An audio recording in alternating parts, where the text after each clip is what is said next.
Hey everyone, welcome to the Do the Thing podcast. This is your host, Stacy Lauren. Well, you guys, this is another really cool Do the Thing moment because I found our next guest just randomly on LinkedIn and got to see all the amazing work they were doing. And I just was so inspired by the mission that they have with their company and how they're helping people do the things that they want to do. And I really just couldn't wait to dive in to talk to them about how they even got this started and what they're doing, and to be able to even maybe ask some tips for people on doing what they're doing as well. And so I'm so excited to welcome Faith and Stacy to the show. Hi, guys. Oh, hello. Thank you so much for having us. Thanks for being here. I just love this synergy of this moment of you being here and how by you building this amazing company and doing what you're doing, we're able to have this conversation now and be able to share it and inspire other people. I feel really grateful to be talking to you today. And if there's even just a tiny tidbit that somebody can take and use and be an inspiration moving forward, we are all about the power of Mindshare within ourselves, within Pinpoint, within our community. So we're grateful to have this moment. Mindshare. I don't know if I've heard those two words together. I like that. Already starting. Perfect. I love it. Yeah. So Pinpoint Collective, I'd love to start with that. So how did you guys come to be and what inspired you to do what you're doing? So Stacy and I come from wildly different backgrounds, which is one of our superhero powers, I think, in today, present day. But back in the day, in my former life, I was actually an actor for most of my childhood into adult life. And then Stacy, she is a self-proclaimed recovering architect. So again, both from creative spaces, but very different individual crafts.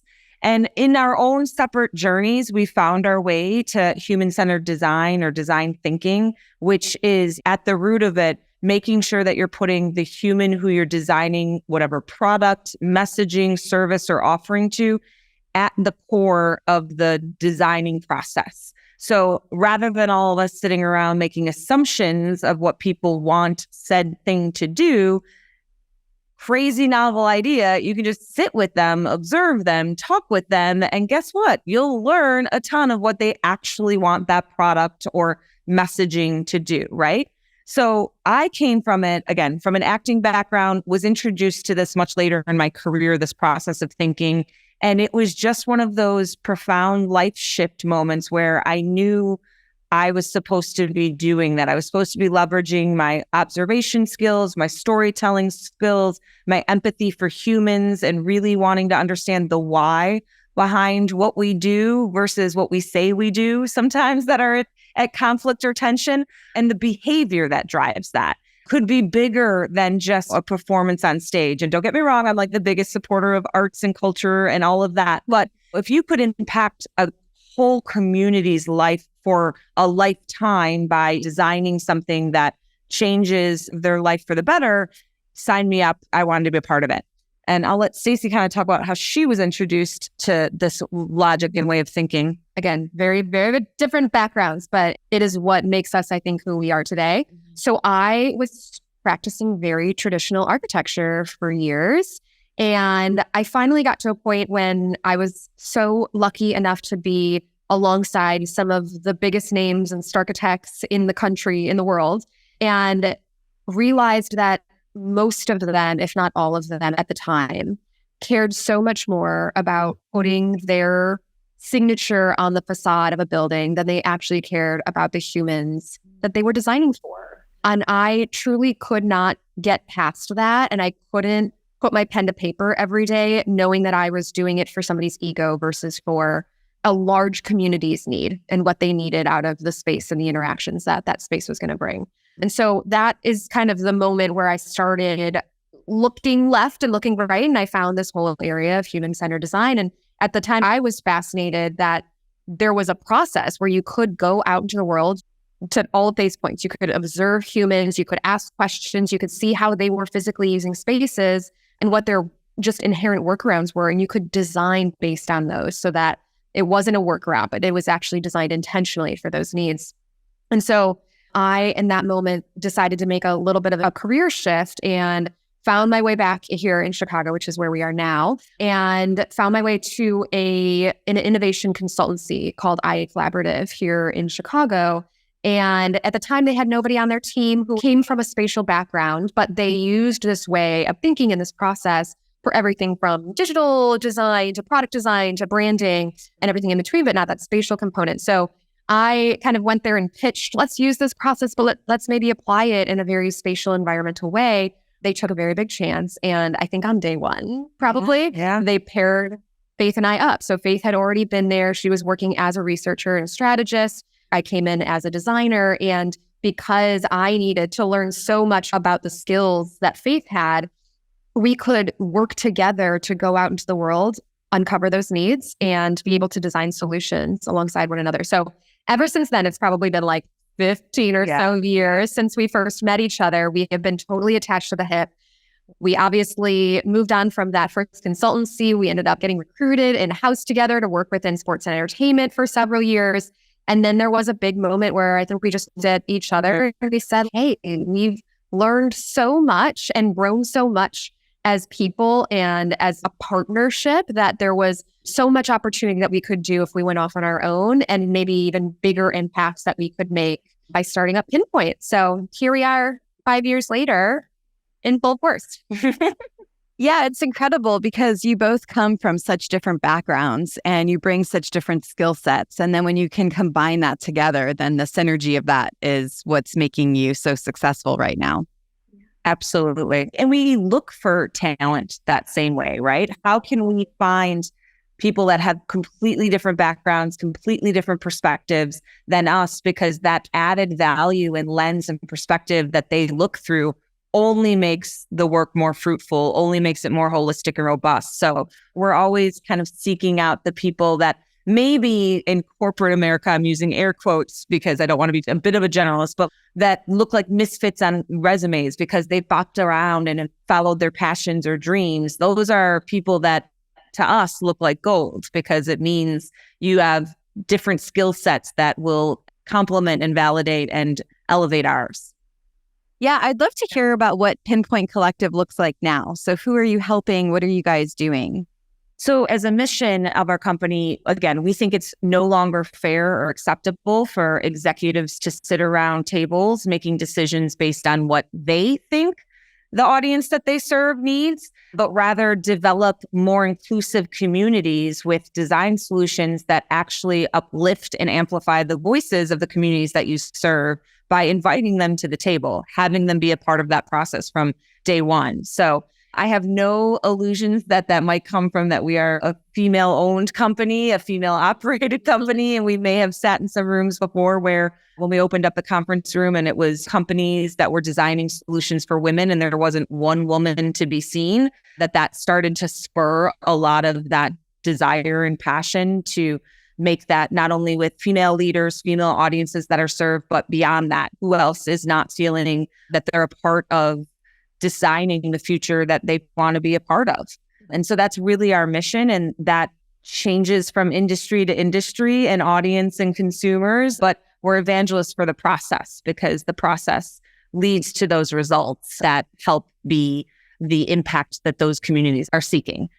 Yeah. I mean, I think that there has also been quite a big shift from our previous work together. When we were in-house, when we were working for that consultancy, we were primarily working for the Fortune 500s of the world. And that doesn't say that there are moments where we might still do that with Pinpoint, but we really found that it was really important to bring this way of thinking and to support so many other types of business owners, especially those who have that incredible passion, who are starting out, who have an idea that might be spending a lot of money and hard-earned dollars that they've been saving for years towards their company. And we really, with that mission that Faith just shared, we really knew that there was an opportunity to ensure that they were making the right decisions with those hard-earned dollars, those saved dollars, so that they were confident that their passion would come to life and that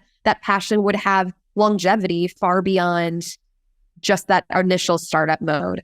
And so I feel very lucky that we get to work with quite a range of business types and individuals today, everyone from that solopreneur who has an idea, who was just starting off, and we get to go out into the world and make sure that that idea, the way that they bring it to life, is truly resonating with their audience.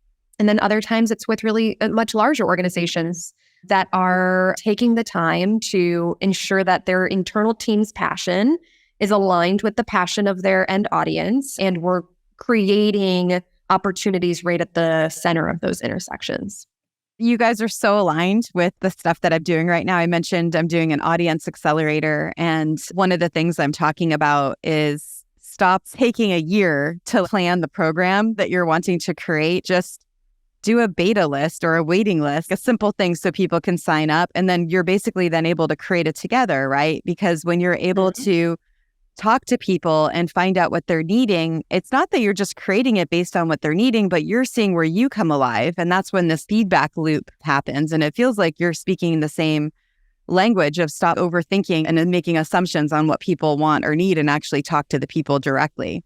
Yes, I couldn't agree more. In our world, the jargon term for that is co-creation, right? This idea of really having a dialogue and a conversation around it so that it will save you so much time, energy, and money on the back end of when you design, because you're like, oh, this is exactly how it should come to life. And and then you put it out there and it doesn't quite land or resonate in the way or the functionality or the flow that they expected it to be in.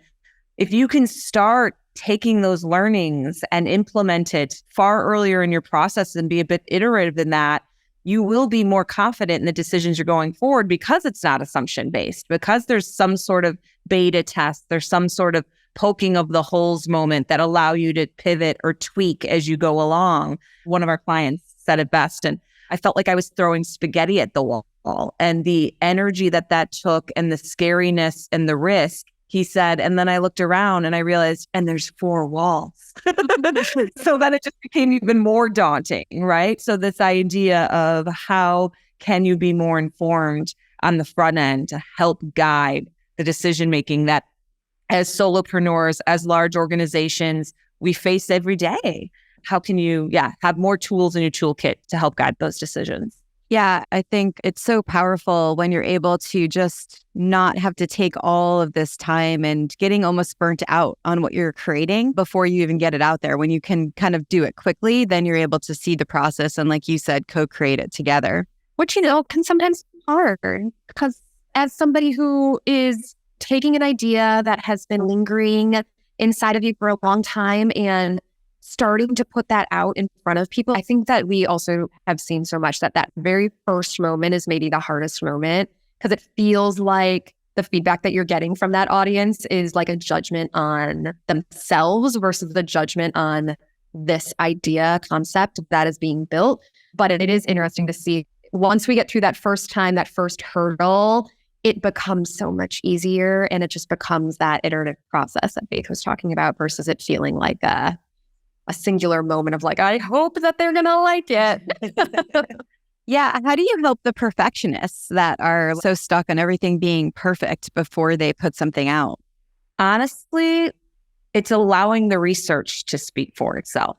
So again, if we were all sitting around here and we were poking holes at your baby and your idea and your concept, and it's so vulnerable to already do that, we're again just 2 people's opinions, right? But if we start to do the research in the right way, it speaks for itself, and it allows for us to see things that we wouldn't have necessarily seen. And it doesn't mean success or failure. It typically means just an opportunity for a shift.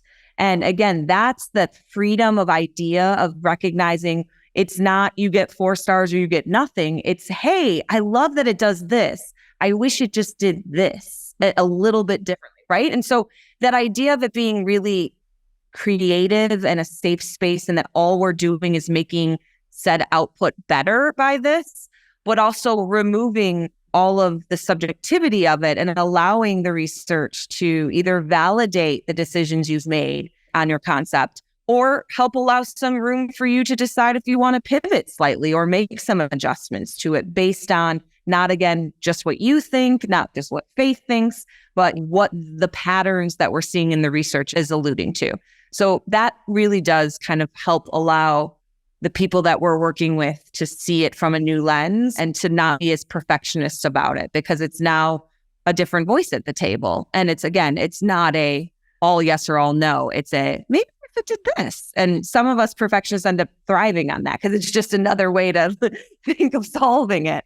But yes, it's definitely a challenge on the upfront until, as Stacy said, they start to kind of get into the process of it. Yeah. And I'll build on that a little bit too. As an extreme perfectionist myself, in fact, I can validate that. To the nth degree.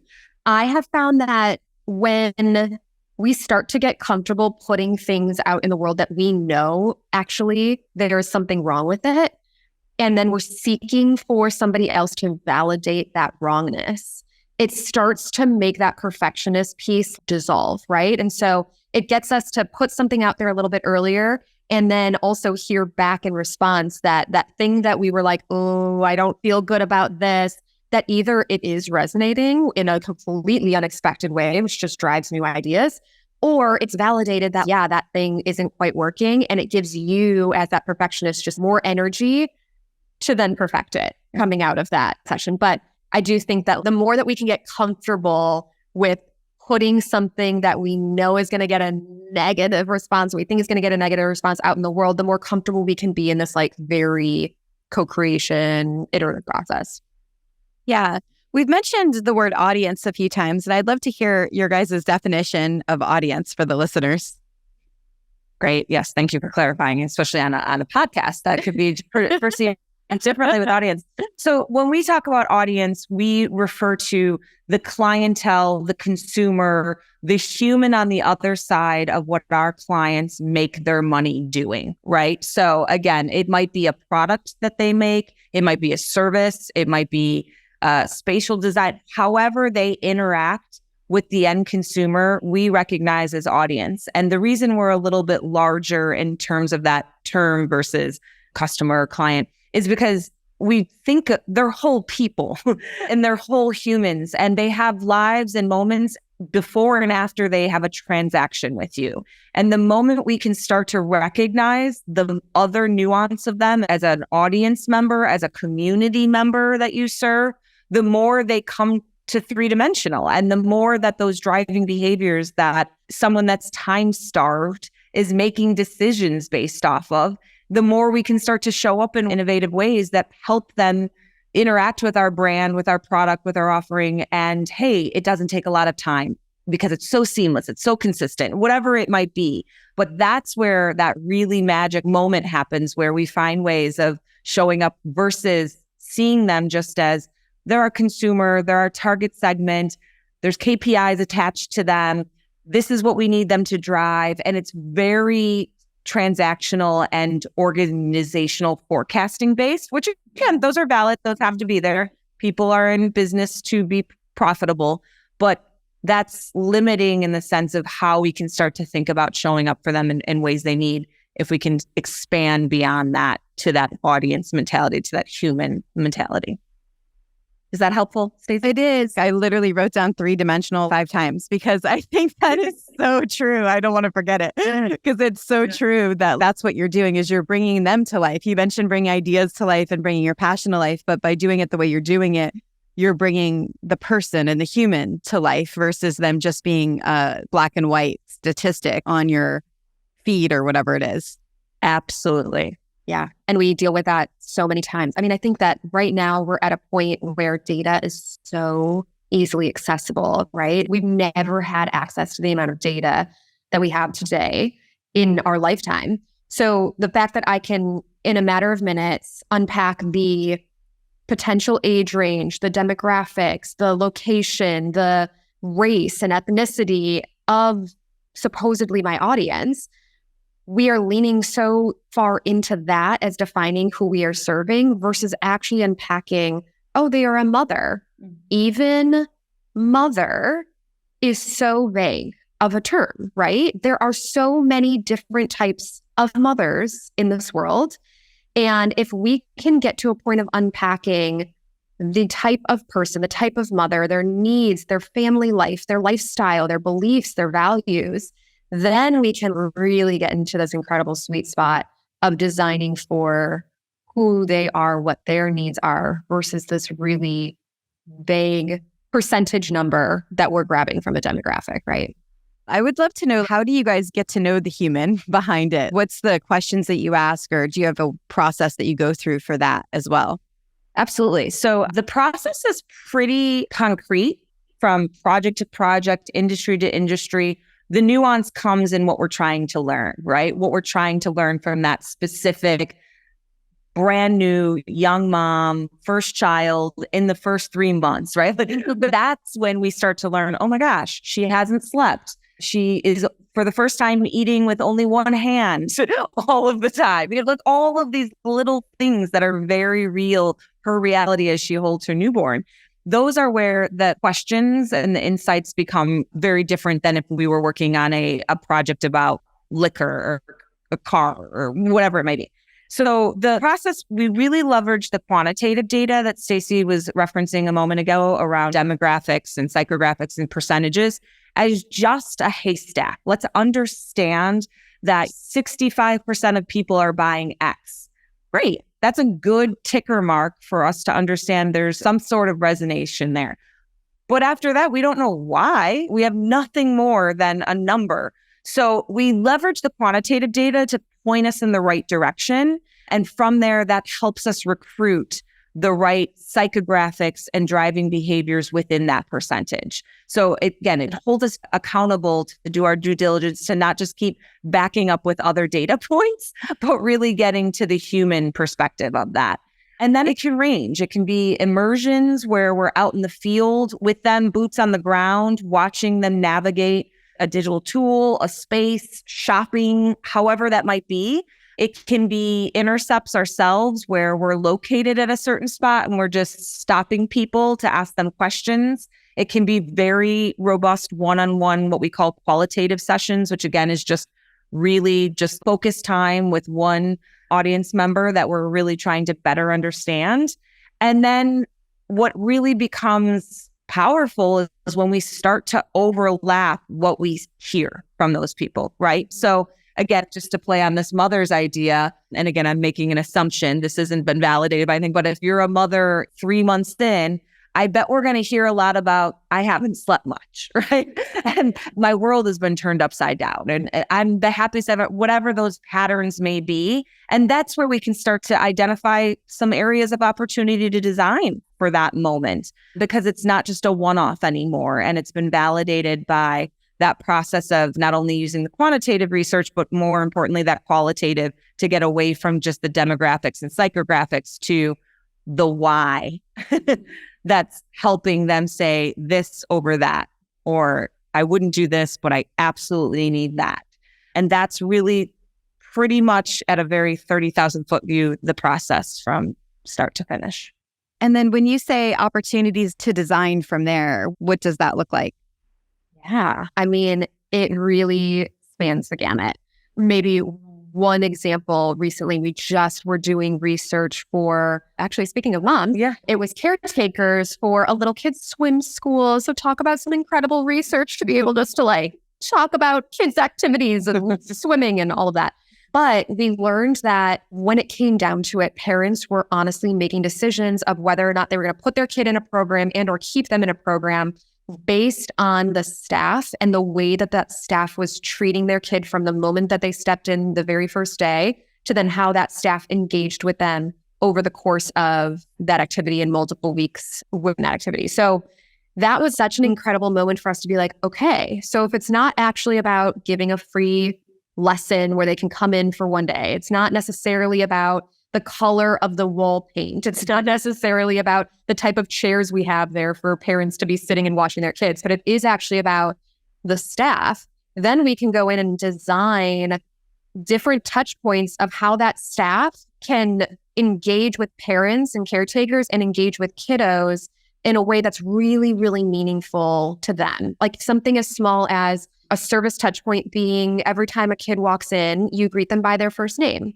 That is something that I think all of us, no matter what activities, sometimes maybe we have heard that happen and it just gives us that little kind of boost of energy or confidence. And then there's probably moments of other activities where we feel like it didn't quite resonate with us. And I bet one of those reasons why is because maybe we weren't greeted by our first name the moment that we walked in. So we then get to extend that across the entirety of what we like to call the audience journey. And we actually start from enticing. So we have this little framework, I don't know, maybe it'll be helpful for those listening, that we call the 5E framework. And this is the whole journey of that audience. So the first E is entice. It's how somebody even hears about you, your business, your offering, your service. And what are all of the touch points in which they're going to have that very first engagement of, maybe that's something I should look into. The second E then is enter. And this is the moment that then your audience is first having that initial engagement. They're either entering into the physical front doors. They could be entering into your website. They could be entering through social media or sending an email, those first email interactions. And then the meat and potatoes is that middle E, which is engage. And so this is all of the touch points from the moment that they've walked through those doors until they leave those doors. So that really becomes the big piece of the pie. And then we've got our fourth E, which is exit. So again, the moment that they are leaving those doors, it could be we've finished an engagement, we've finished a project. What are all the touch points then of making sure that it doesn't just feel like, okay, bye. And that audience has no idea what comes next or how they should continue to engage with you beyond that, which then leads us to that very last fifth E, which is extend. And those are all of the touch points to then get that audience member to come all the way back around to entice and want to start all over again. Again, whether that's a project, whether that's a new activity, whether it's coming back to your store. And so when we can design against all the behaviors that we learned in research that Faith was just mentioning, across those 5 E's, we can really create some incredible business opportunities that really show up for, again, the needs that we heard in that research. Wow, that is incredible. Faith, you mentioned this earlier. You could just stop people and ask questions. What would be the questions you would ask typically, just to give an idea for people that want to just kind of jump in? Sure. So the thing that comes to mind is we recently did a product that would be in a grocery store. And so again, then us hanging out in a grocery store and watching someone navigate the aisles of kind of the shelf of sameness is what we describe it as, right? So now I'm looking, let's just take coffee, for example. There's now entire aisles of just coffee products in a grocery store. So if you wanted to better understand why they paused, what caught their eyes, what's driving them to pick this bag up, put it back down, those casual little interactions will be so fruitful because it isn't just always price, right? Oh, okay. It can be the branding. It can be that the bean came from a certain part of the country that they're more interested in. It can be that they actually were misunderstanding what it was and it didn't clearly say decaf. All of that can be intel then for you to understand what is helping or hindering them from picking one product out of a shelf of sameness. So that's an example in a product like B2C. But I think that before you go out and do intercepts, because your audience is so wide in terms of what their passions and dreams may be, even if you take that 5E framework that Stacy was talking about, and you just capture what are some of the things you wish you knew about how did they hear about you in the entice, or how did they hear about your competitor? Is it via social media? Is it that they saw a billboard? What is that first moment? And if you just start to organize your thoughts within your journey, it really helps it get out of your head onto paper. And what we typically see is there's a lot within the engage moment, like a ton, right? And that's great. And you want to learn that, but you also want to make sure that your journey is holistic. So try to find out other ways. If you're not extending beyond that interaction between the engage, that transactional moment you have, what are cool ways that you could start to stay top of mind, stay relevant within that extend period? So it not only highlights that there might be sections of that journey that you're way more versed with than others and might help some free thought of showing up in different ways, but it also really allows, again, that moment of clarity of where you have strengths, where there's moments of opportunity to increase and change. And then also moments of, hey, let me just ask people about this a little bit and see when it feels on brand for me and what their expectations are and where we might be missing a little bit. Mm-hmm. Yeah, it's so funny because we're such a digital world now. And so to just kind of humanize it, going back to that, you could literally just go to a store and ask people some questions. And it doesn't even have to be on your product. It could be on someone else's product, just so you can get to know what they're looking for. Absolutely. And I love, Stacey, that you came up with maybe not on your product. We challenge our clients to do that all the time, to look beyond their product, their offering, sometimes to look beyond their industry, to take inspiration, right? That's where true innovation happens, is when you start to look beyond what you know so well and start to take inspiration from, oh, but what would I learn if I looked at the banking industry, or what would I learn if I looked at a car salesman transaction? What are those pieces that, again, some of them will be pain points that then you're like, ooh, I want to make sure I'm avoiding that part of it. And some of it will be high points that you want to continue to cultivate and increase. But yeah, looking at someone else's product, Stacey, couldn't agree more. You'll learn so much. Yeah, I think it's great because what you're doing is you're giving people a starting point. So even if they're new at this and they haven't done anything yet, no one has an excuse to not get started, to at least get some ideas percolating. Because if anything else, that's when the ideas will start to get generated because you're doing something and you're going into momentum. Mm-hmm. Absolutely. Faith always encourages me to go out into the world and just pretend I'm always a researcher. Right? You're sitting in a coffee shop and you're doing your work, but at the same time, what could you be researching? What can you just observe of other humans around you? So I also would encourage that as maybe the very starting point. You'll be blown away at how many workarounds you see people do without recognizing they're doing a workaround just because the system or solution hasn't been designed right for them yet. It's fascinating. Just kind of falling into curiosity. Yes. Well said. Yeah. So you mentioned earlier recruiting the right psychographic. I'd love to hear more about that.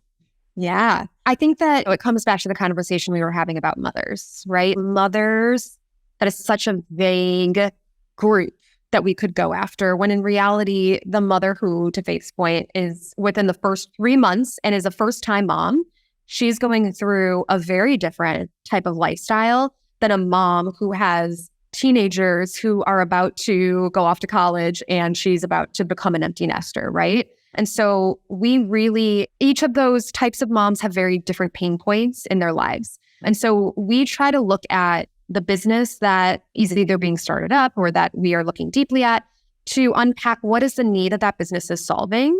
And does that need exist in, let's say, the mom of the 0 to 3 month old, or does that need exist in the mom of the teenagers heading off to college? In some cases, it might be that need is sufficing both of those types of people. And there's probably a lot more other cases where that need is only really touching on one mom or the other mom. And so we try to get at all of the aspects, whether it's my offering is trying to help people who are time-starved, people who are looking to be creative, to look outside of the box, people who have values that align with X, Y, and Z, because my company's values are X, Y, and Z. We try to get to that level so that when we go out and recruit, we can specifically ask those questions. What are your values? Do you believe in X? Yes or no? Do you believe in Y? Yes or no? Are you time-starved? Yes or no? And so that way we know when we are getting deep into the research and really asking some thought-provoking question, maybe it is around some sort of prototype that we are putting in front of them, that we know that we're talking to the right person that has the right pain points that then they can speak to as they're co-creating alongside us. You guys are really good together, Extra. I'm feeling this magic magnetic synergy right now. You're making it easy. You're making a safe space and asking really creative questions. Thank you. With that, I'd love to just hear your advice for people. There's a few different kinds of people that are listening. The one, I mentioned the poster before we recorded, which I'll read it for the people that weren't part of the pre-recording, which is the thing that's motivated me. It's a quote by Harriet Tubman. You have within you the strength, the patience, and the passion to reach for the stars to change the world. There's those people that don't even know how they will do it, but they want to, and they have the ability to do it. It's just getting started. So maybe just some advice for those people right now in terms of being able to kind of enter the space of creating an audience for themselves to be able to get that message out. Wow. Great question.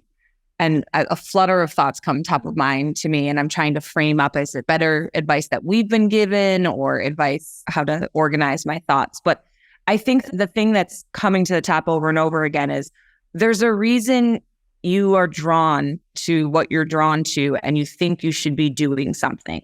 And so not losing sight of that and finding the method or the market or the audience or the community that you think also needs what you can provide. And again, starting to just have conversations of how they would want to see that come to life. Because all it's going to do is, as you said earlier, Stacy, just let that creative freedom of curiosity start to round out your beach stone a little bit more and find the crevices that maybe you haven't seen or the blind spot and help find how you can add to that. And so I think it's not going to happen overnight, but that patience in the quote that you talked about and the passion in the quote, keep coming back to those because there's a reason you're trying to solve this pain point. There's a reason there's a need for this. And so just holding that as true foundation and then finding the ways to cultivate that idea further and further so that you feel more confidence in the decisions that you're making about it. And it's not so siloed in your own head and your own shower thoughts, but it started to be a conversation and a dialogue that you can creatively spin from. I mean, I'll say that I think that the bigger question is finding our purpose in the world, right? And that's such a big, deep question for all of us and such a challenging one. And I think some of the advice that we have gotten over time is one, that purpose might change. And I think that we are so fixated on we have to find our one purpose and then we have to stick to it. And that is the one and only purpose that we have to go after for the rest of our lives. But the reality is it's happened to us in our lives and it's happened to so many other business owners that we have encountered and friends and family that those purposes shift. Major things happen in our life and our purposes just change. And so I think that maybe that's one thing just to relieve the feeling of needing to find that one be-all purpose that you have to go after for the rest of your life. But also, we were just talking about this the other day. We were given the advice of writing gratitudes every day. And when you write gratitudes or when you are grateful, it's really difficult, if not impossible, to allow the negativity to come through, right? When you are expressing that gratitude. And so one of the exercises that I know I've been trying, and I think that Nate has too, is every day at the end of the day, writing down things that we are grateful for that have happened that day, that we are grateful for in our life, that we're grateful for in our families, things that as we're our little own researchers out in the world and we've kind of witnessed, things that we're grateful for that we encountered that day. And then at the same time, also writing gratitudes of things that have not happened yet in our lives, but we want to happen. It can be family related, friend related, career related, whatever it might be. Taking a moment after a month to 3 months of doing those gratitudes and starting to see in a very similar way to what we do when we go out in the world and we're asking questions to our audience participants is finding patterns across all of those gratitudes. And I would be surprised if going through an exercise like that and at the end of 3 months looking at all of them, if there wasn't some really strong patterns that could be elevated to some of those purposes to move forward from that too.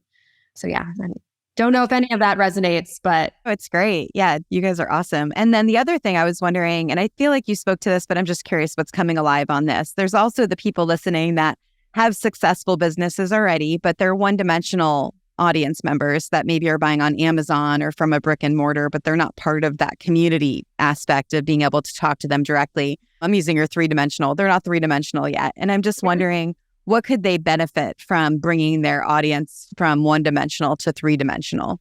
So much.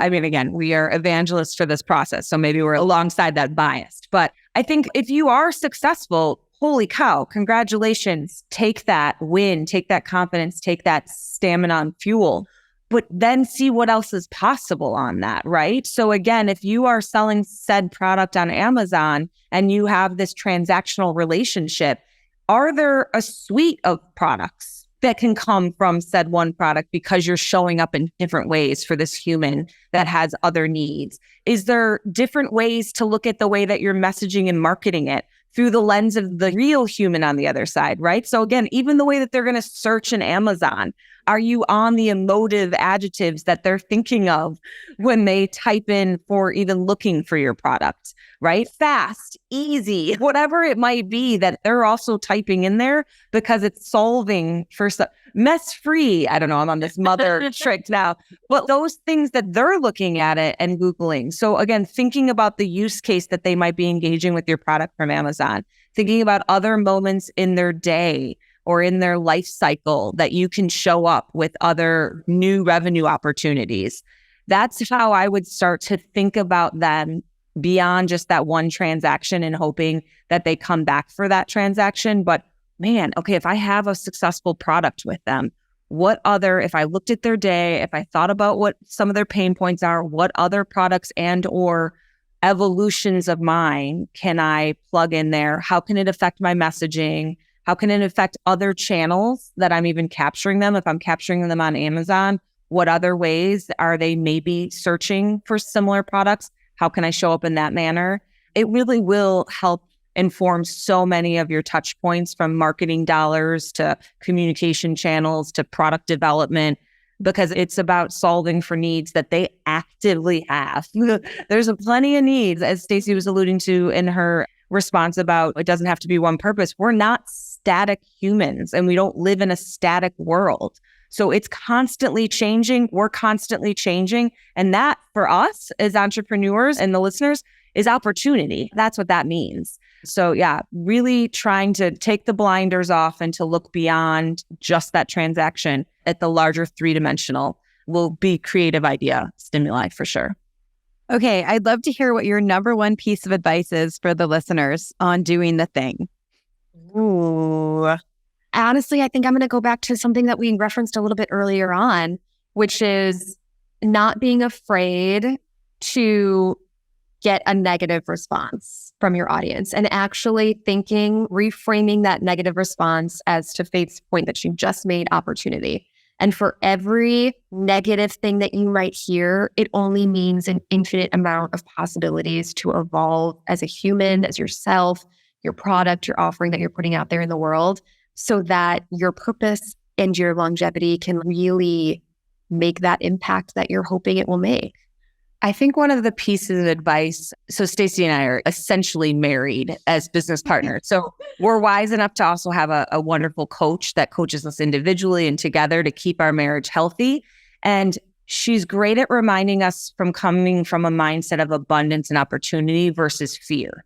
And so to go just do the thing immediately, because the way we're wired as humans and we're risk averse, we're going to think of all the things that could go wrong and the things that it will take and everything. And I think reframing it simply to say, what would be the cost of inaction if I didn't try it?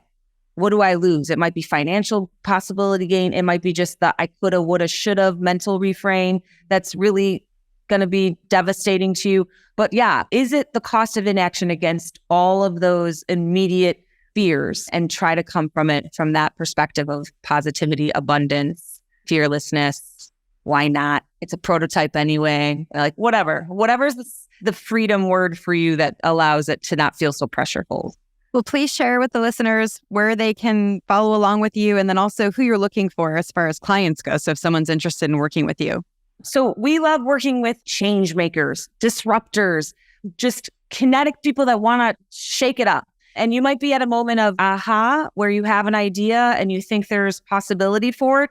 Or you might be at an oh no, oh crap moment and it's not going as I thought. That's just opportunity. And that's where we intersect great to help either define the path forward or to define the pivot so that it is a path forward. So yeah, if you identify yourself as someone that wants to do it differently, and it's either based on if there isn't a solution out there, your community isn't served well, please connect with us on LinkedIn and find ways for us to just have a casual conversation. And that's all. That would be awesome. We are all about just a casual coffee, even a virtual coffee, right? We just, like I said at the beginning, the power of Mindshare is real. We know that there's so much that we can learn from you listening, as much as there's probably is that we can continue to share from our end too. So please, I think we even have it on our website, which is pinpointcollective.com, where we can set up a virtual coffee on our website. Please also follow us on social. We're constantly pushing content out and continuing to build actually our database of research participants. So if you want to be on the other side of things and be an audience member that we are researching, also please follow us on Instagram, which is at Pinpoint Collective. And you'll find a link there in our LinkedIn tree at the very top to become part of that database.